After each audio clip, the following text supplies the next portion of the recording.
Halo, ini adalah Lab Activity Anatomy, Cerebrum dan Basal Nuclei. Otak adalah pusat kendali seluruh tubuh yang menunjukkan jati diri kita. Otak menerima informasi sensorik, mengendalikan pikiran dan pergerakan. Bagian terbesar otak adalah cerebrum yang terbagi menjadi hemisfer. Bagian terluar cerebrum disebut korteks yang tersusun dari lapisan sel-sel. Ketebalan korteks memang hanya kurang lebih 3 mm, namun mengandung jutaan struktur neuron yang mampu mengirimkan informasi ke bagian otak yang lain. 2/3 permukaan otak berlekuk kasar menandakan adanya perkembangan volume dan kapasitas. Berbeda dengan hewan yang intelijensinya lebih rendah, permukaan otak hewan tampak lebih halus. Korteks terbagi atas 4 regio. Frontal lobe yang mengatur personality dan emosi, kemampuan berpikir, problem solving, dan mengendalikan gerakan. Lobus ini terus berkembang sampai usia 20-an. Temporal lobe membantu kita dalam pendengaran, bahasa, dan membaca. Parietal lobe membantu kita mengasosiasikan semua sensorik, termasuk bahasa dan atensi. Occipital lobe menerima informasi dari mata sehingga kita bisa tahu bentuk dan warna dari apa yang kita lihat.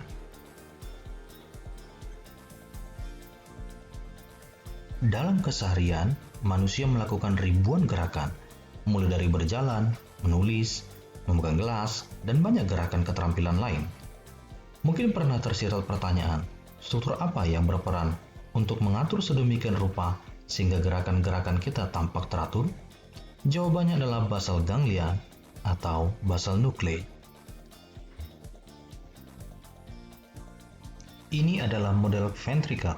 Di sini Anda akan temukan ventricle lateral anterior horn, posterior horn, dan inferior horn.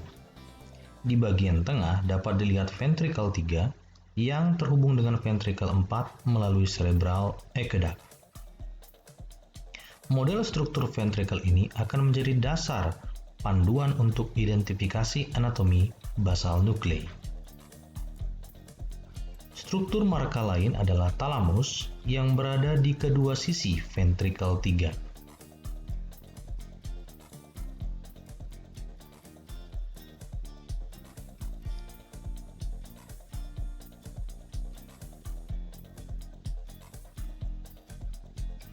Bagian pertama dari basal nuclei yang diidentifikasi adalah nucleus caudatus. Nucleus caudatus tampak mengelilingi thalamus dan bentuknya melengkung mengikuti struktur ventricle lateral.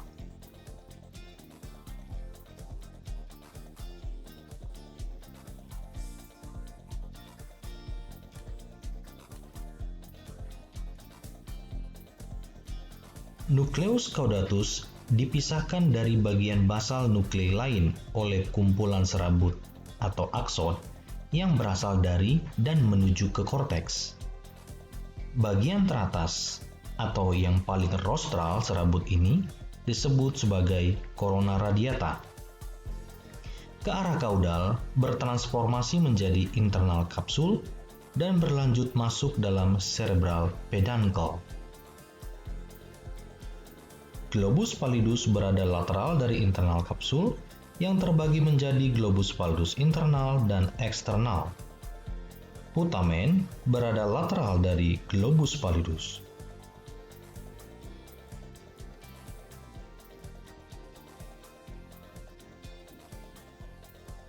Putamen dan nucleus caudatus terpisah oleh internal kapsul, namun keduanya berasal dari tahapan embriologi yang sama. Bagian depan putamen dan caudatus berfusi atau melekat. Bagian ini disebut nucleus accumbens atau ventral striatum. Terdapat pula serabut-serabut yang menembus kapsula interna yang menghubungkan putamen ke bagian lain nucleus caudatus, sehingga memunculkan struktur seperti ini. Selanjutnya, nucleus caudatus dan putamen disebut sebagai striatum. Mari kita amati basal nuclei dari arah superior. Potongan dari model ini akan membantu pemahaman akan horizontal section seperti pada pencitraan. Dari lateral ke medial, Anda dapat identifikasi putamen, globus pallidus yang eksternal dan internal kapsul, talamus, bagian kepala dan ekor dari nukleus caudatus.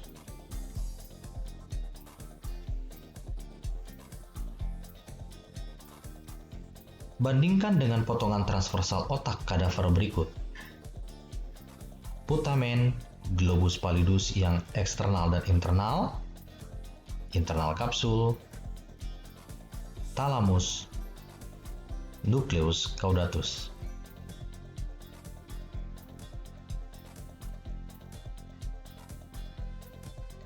Konfirmasi pada gambaran MRI berikut.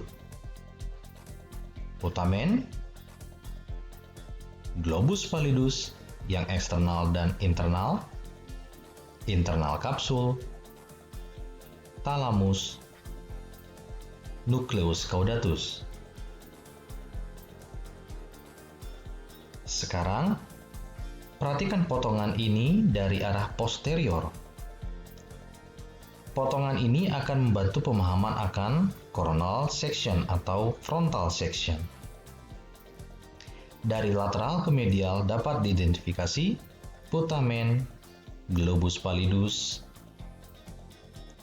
internal kapsul, talamus, dan nukleus caudatus.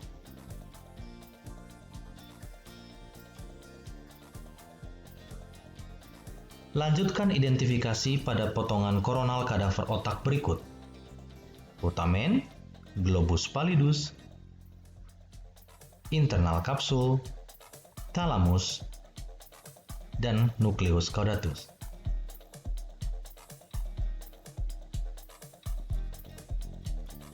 Pada gambaran MRI berikut juga dapat diidentifikasi dengan jelas putamen, globus pallidus, internal kapsul, talamus, dan nukleus caudatus.